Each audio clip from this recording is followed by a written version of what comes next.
Well, thanks very much. Let's talk to Donald Trump right now. He joins us by phone.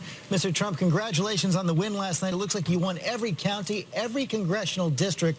Here's what the exit polls show, though. It shows that about 25% of the party say they won't vote for you in a general election. I know you believe you're the nominee right now. How do you win that 25% over? Well, I think they will come over, George, as soon as they get in line. Right now, they're backing other candidates. They're backing somebody else, but they're going to come over. I've watched it all my life. I mean, they are angry. They're confused, and they don't know how this has all happened. And then all of a sudden, it becomes love. Anger turns into love.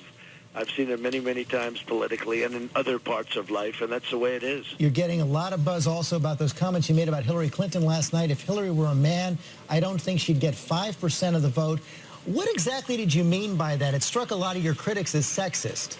It's not sexist. It's true. Just a very, very true statement. If she were a man, she'd get 5%. 600,000 votes? She's gotten 12 million votes. She's a flawed candidate. She's a candidate that, frankly, is, I think, going to be very, very, she's not going to do very well in the election, and I look forward to showing that. And frankly, you just look at her votes, you look at her, even Bernie Sanders said she has, bad judgment. I mean, Bernie Sanders himself said she has bad judgment. That's a big statement to make. That's a statement worse than many of the statements I've made against people I'm running against. You heard her response. She says she wants to be dealt in on that woman card charge. She said she's for women's health, equal pay for women, and paid family leave. Where do you stand on those issues? Well, women don't like Hillary, and it's very interesting. And if you noticed, I did very well last night with the women. The women gave me great marks and a great percentage, but women do not like Hillary Clinton. That's been a known fact for a long time, and she's going out there playing the women's card. In fact, she gets up and says, I'm a woman. That's what separates me. So she has every right to be attacked on that front. She gets up and all she's saying is, I'm a woman, I'm a woman. And she didn't play that card too much with Obama. Probably made a mistake in not doing it. But she's playing it against us. You know that most polls show that she does better in a national election with women than you do. Well, that's okay. I mean, I haven't started on her yet.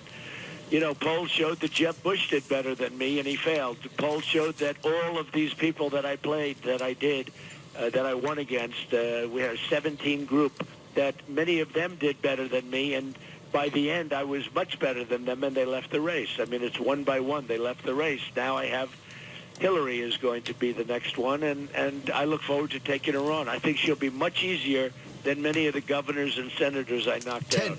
Ted Cruz still fighting, even though you believe you're the nominee, and you've heard that buzz that he could be naming Carly Fiorina as his running mate as early as today.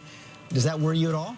I think it would be a bad choice. I mean, Carly did not resonate, not because she's a woman, but Carly did not resonate at all with people. She had one good debate, not against me. She had the debate on the other stage, if you remember. We had so many candidates that had to have a second stage. But she had the one good debate. She went up, and then she dropped like a rock, and she never resonated with the people. So, I mean, Carly's not going to do the trick. I like Carly. She's a nice person, but she never resonated. She didn't do well. She was very low in the polls, and by the end, she was an insignificant player. So if he wants to bring Carly back, that's okay, but it's not the right person. And he's too early to do it, and frankly, he's wasting his time because he's not going to be the nominee. I have millions of votes more than him, like 3 million more. I have millions of votes more than him. I have hundreds of delegates more than him. He came in third in 4 of the races last night. He didn't come in second. He came in third. It's over for Ted.